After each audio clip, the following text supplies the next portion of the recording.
I punched my time card just before the clock hit midnight, the machine's clunk echoing in the empty guard station.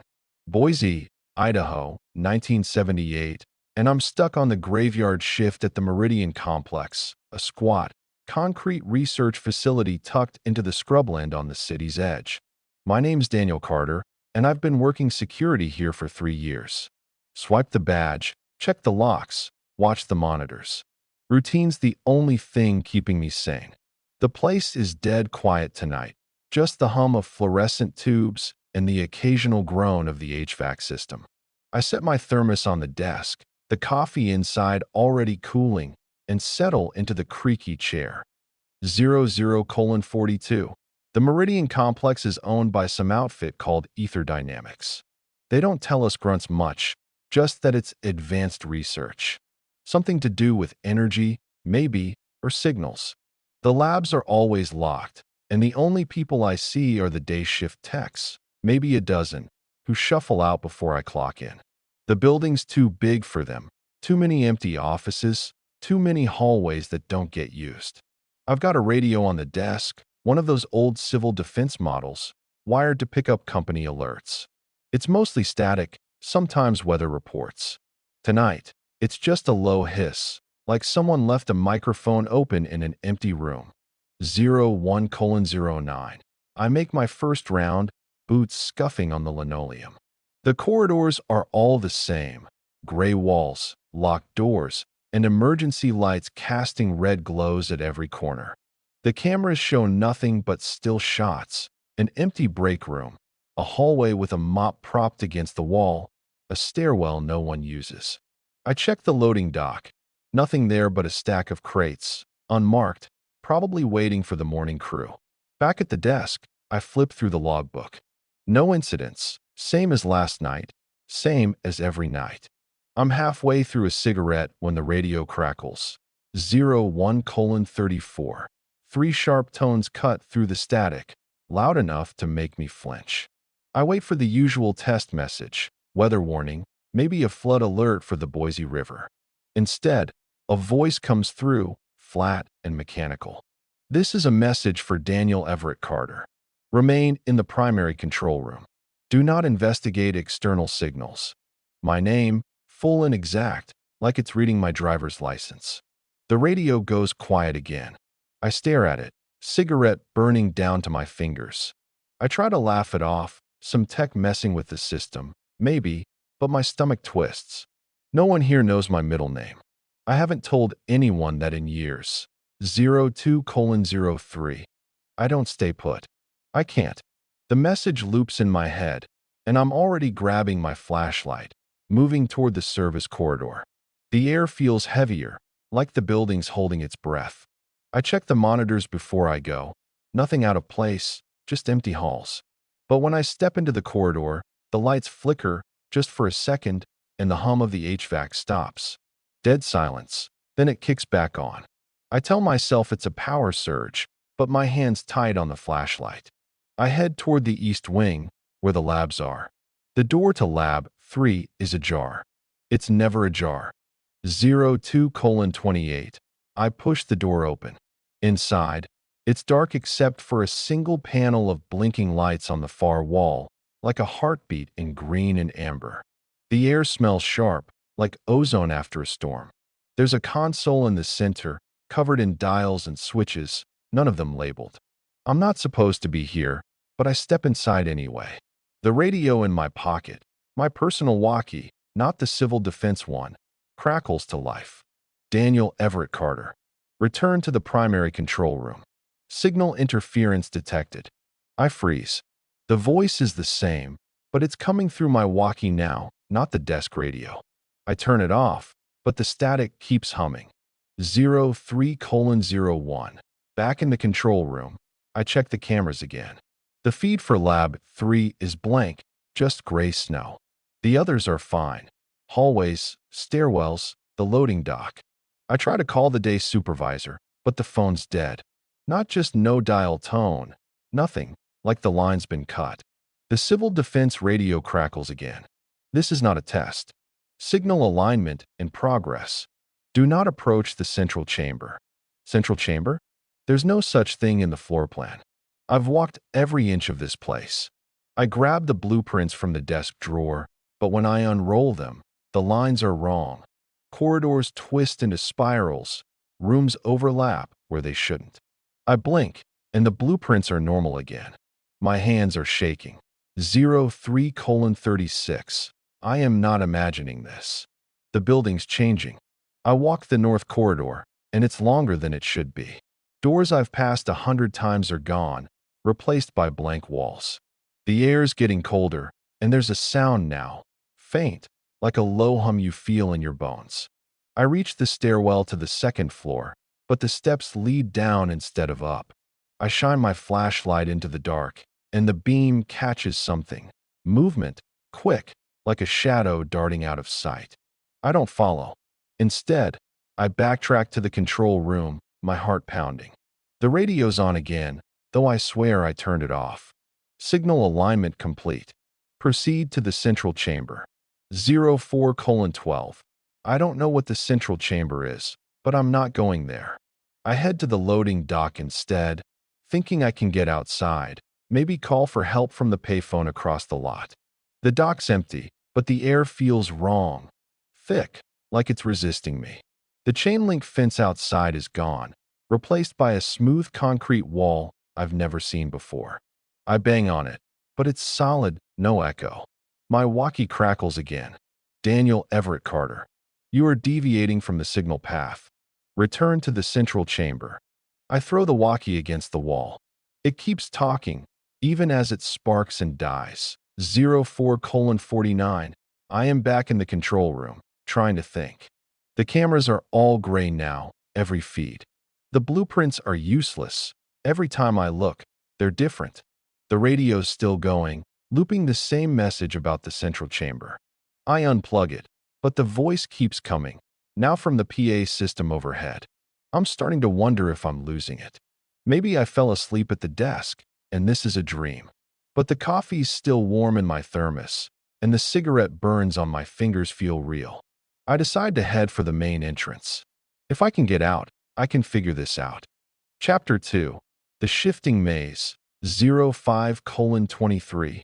The main entrance is gone. Where the glass doors should be, there's just a blank wall, painted to look like the rest of the lobby, but too smooth, too perfect. I run my hand over it. No seams, no cracks. The PA system hums again. Do not resist the signal. Proceed to the central chamber. I ignore it and head for the fire exit in the west wing. The corridors are wrong now, bending in ways that don't make sense. A hallway that should lead to the break room ends in a dead end. Another turns back on itself, looping me to where I started.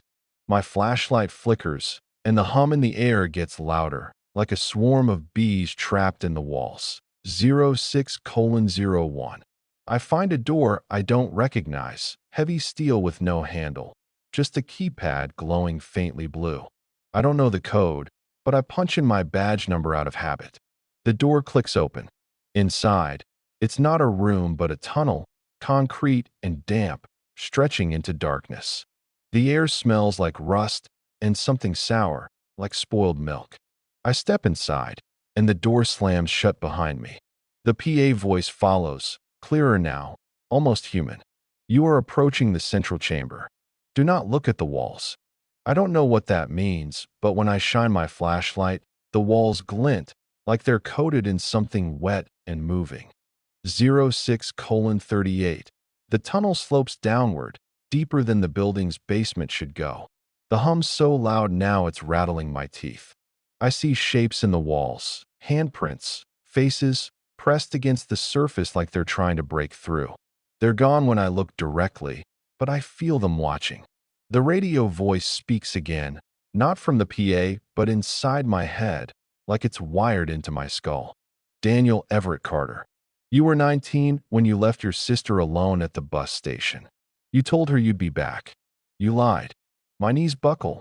I haven't thought about that night in years, but the guilt's still there, sharp as a knife. 07:14. I keep moving, because stopping feels like giving up. The tunnel opens into a chamber bigger than any room in the Meridian Complex. The ceiling's too high, lost in shadow. In the center, there's a machine, tall, cylindrical, covered in blinking lights and wires that pulse like veins. The air around it shimmers, like heat rising off asphalt. The voice is louder here, vibrating through the floor. Signal alignment requires compliance. Step into the field. There's a circle of light around the machine, faint but sharp, like a barrier. I don't step into it. Instead, I circle the room, looking for another way out. Chapter 3. The First Break.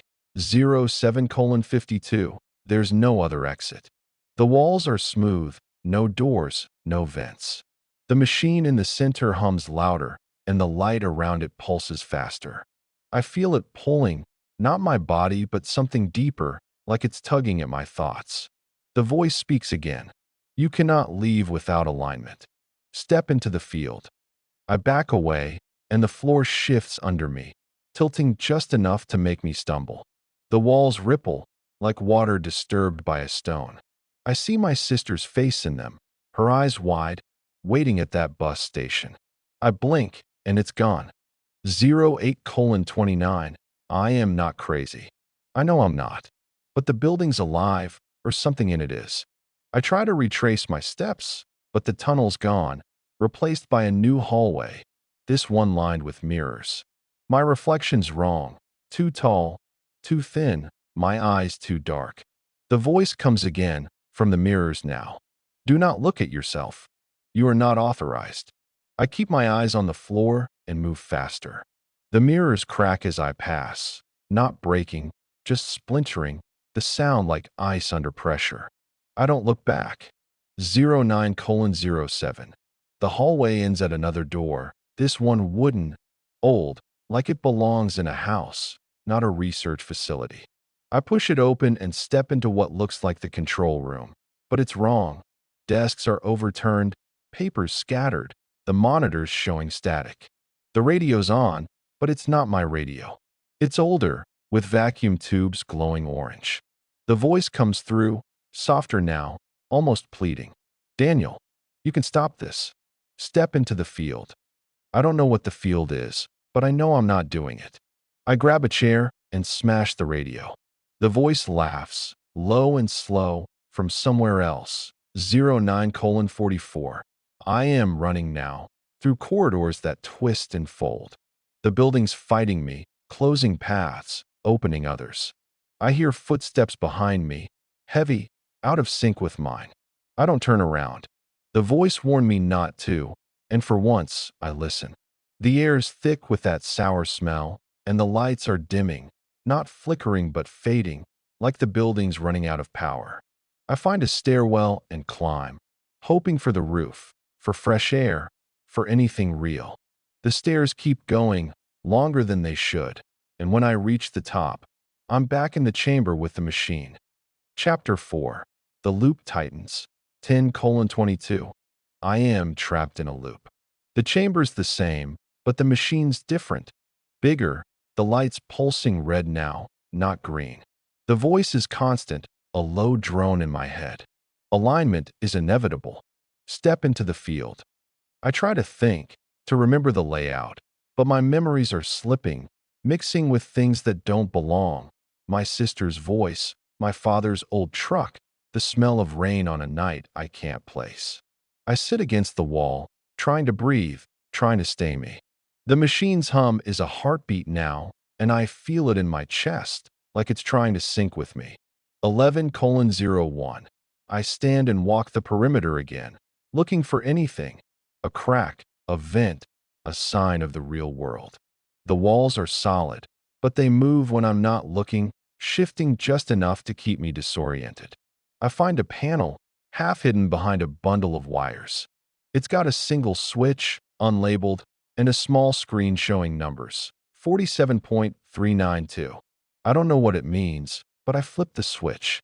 The machine screams, a sound like metal tearing, and the lights go out. For a second, I'm in total darkness, and something brushes past me, cold and soft, like a hand without fingers. 11:39. The lights come back, but the chamber's changed. The machine's gone, replaced by a pit in the floor, deep and black, with a faint glow at the bottom. The voice is back, angry now. You are disrupting the signal. Return to the field.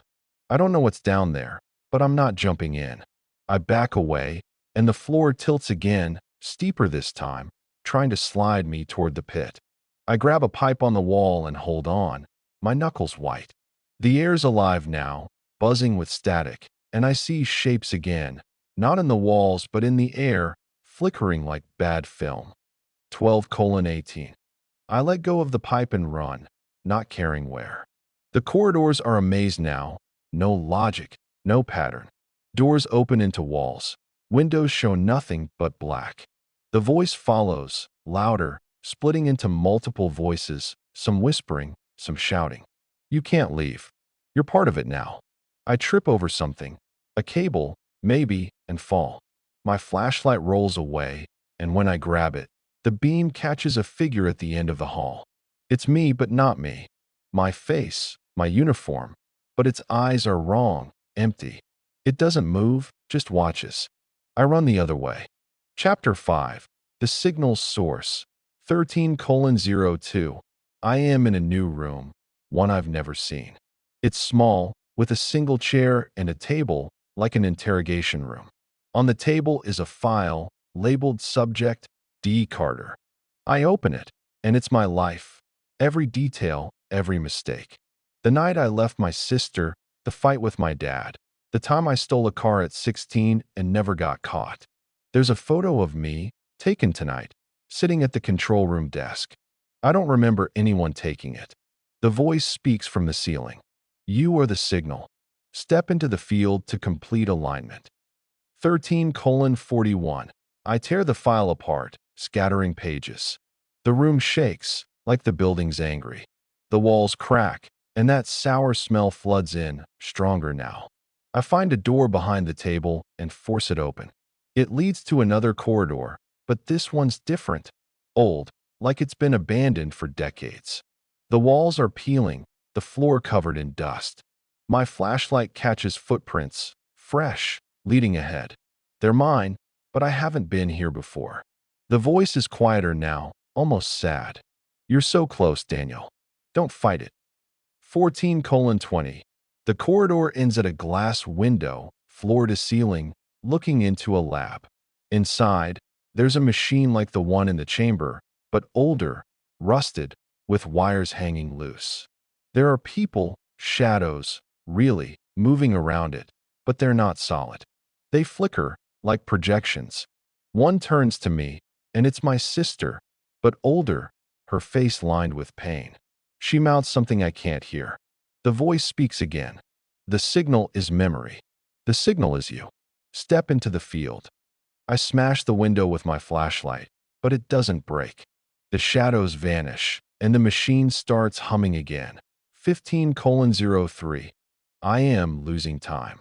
The corridors keep changing, and I'm not sure what's real anymore. I find a stairwell and climb, hoping for the roof again. The steps are endless, but I keep going, my legs burning. The voice is a constant now, not words but a feeling, pulling me towards something I can't see. I reach a door and push through. It's the control room, but not mine. The monitors show me, hundreds of me, in different rooms, different corridors, all moving, all running. The voice laughs again. You've always been here. Chapter 6. The Breaking Point. 15:47. I am done running. I sit at the desk, staring at the monitors. Every screen shows me, but they're not live feeds. They're memories. Me as a kid, me at the bus station, me clocking in tonight. The voice is softer now, almost gentle. You can't escape yourself. Step into the field. I don't know what the field is, but I know it's the machine, the pit, the thing they want me to become part of. I find a crowbar in a maintenance closet and head back to the chamber. If I can't get out, I'll break it. 16:29. The chamber's different again. The pit's gone, replaced by a platform, and the machine's bigger, its lights pulsing in patterns I almost understand. The air's heavy, like it's pressing me toward the platform. The voice is everywhere, walls, floor, my head. This is the final alignment. Step into the field. I raise the crowbar and swing, aiming for the machine's core. Sparks fly, and the hum becomes a scream. The lights explode, and the room shakes, throwing me to the floor. The voice doesn't stop. You cannot break what you are. 17:12. I am on my knees, the crowbar gone. The platform's glowing now, a circle of light that feels alive. I see my sister again, not in the walls but standing in front of me, real but not real. She doesn't speak, just points to the platform. I shake my head, but my body's moving, like it's not mine anymore. I fight it, every step, but I'm closer to the light. The voice is calm now. You've always wanted to fix it. This is how. I stop, inches from the edge. My sister's gone. The room's silent. 17:56. I turn away from the platform. The machine screams again, and the walls crack, dust falling like snow. A door appears where there wasn't one, and I run for it, not thinking, just moving. The corridor beyond is new, clean, with white walls and soft lights. The voice is gone, but I feel it watching. I keep running, past doors I don't open, past windows showing nothing but black. The air's lighter now, and I can breathe again. I find a stairwell and climb, faster this time, hoping for the real world. Chapter 7. The Outside. 18:34. The stairwell ends at a fire door. I push it open and step into the parking lot. It's dawn, the sky pink over the Boise hills. My truck's there, right where I left it. The Meridian Complex looks normal, squat, concrete, no shimmering walls or endless corridors. I laugh, half crazed, and stumble to my truck. The radio inside is on, playing static. I turn it off, but it crackles back to life. You cannot leave the signal. I rip the wires out and start the engine. 19:17. I drive into Boise, the city waking up around me. The streets are normal, people walking, cars honking. I stop at a diner, order coffee, and try to think. My hands won't stop shaking. The waitress asks if I'm okay, and I nod, but I'm not. I keep waiting for the voice, for the walls to shift, for my reflection to be wrong. Nothing happens. I pay and leave, driving to my apartment. The radio in my truck stays off. I don't trust it anymore. Chapter 8. The Echo. 20:02. I am home, but it doesn't feel like home. My apartment's the same. Messy, small, the TV flickering with a late-night western. But the air's wrong, too heavy, like the building's still here. I check the locks, the windows. Everything's normal, but I can't shake the feeling I'm being watched. I turn on the radio, just to see. Static, then music, then static again. No voice. I unplug it anyway. I lie down, but I don't sleep. My sister's face keeps flashing in my head, and the guilt's worse than ever. 21:39. I wake up to a knock at the door. It's a man in a suit, no tie, his face too smooth, like a wax figure. He says he's from Ether Dynamics, wants to talk about last night. I don't let him in. He doesn't push, just hands me a card with a number and says, "Call if you hear it again." I shut the door and tear the card up. But I keep thinking about his eyes, too dark, like the ones in the mirrors. I check the windows again. The street's empty, but I feel it. The signal's still out there. Chapter 9. The Return. 22:15. I don't go back to the Meridian Complex. I call in sick, then quit the next day. But the voice finds me. Not on the radio, not in my head, but in the air, faint, like a whisper from another room. You are the signal. I try to ignore it, but things start changing. My apartment's walls shift when I'm not looking. My reflection in the bathroom mirror blinks when I don't. I drive out of Boise, heading nowhere, just away. The radio in my truck turns on by itself, static and that voice, over and over. Step into the field. 23:47. I stop at a gas station, miles from anywhere. The clerk's reading a magazine, doesn't look up. I buy a coffee and sit in my truck, watching the stars. They're wrong. Too bright, too close, moving like they're alive. The voice is louder now, not angry, just certain. You cannot outrun the signal. I start the truck and drive back to Boise. I don't know why. Maybe because running's not working. Maybe because I need to know what the field is. Chapter 10. The Field. 00:29. I am back at the Meridian Complex. The lot's empty, the building dark. I break in through a side door, my flashlight cutting through the shadows. The corridors are normal, but I know better. I find the chamber, the machine still there, its lights pulsing softly. The voice is everywhere now, not speaking, just humming, like it's part of me. I step onto the platform, into the light. It's warm, not hot, and my head clears for the first time in hours. I see my sister, my dad, every mistake I've made, but they're not accusing me. They're just there. 01:12. The light fades, and I'm in the control room again. But it's different. Clean, new, like it's never been used. The monitors show the parking lot, my truck, the dawn breaking over Boise. The voice is gone. I walk outside, and the air's fresh, the sky normal. I drive home, and my apartment's mine again. But I keep the radio off. I don't trust it.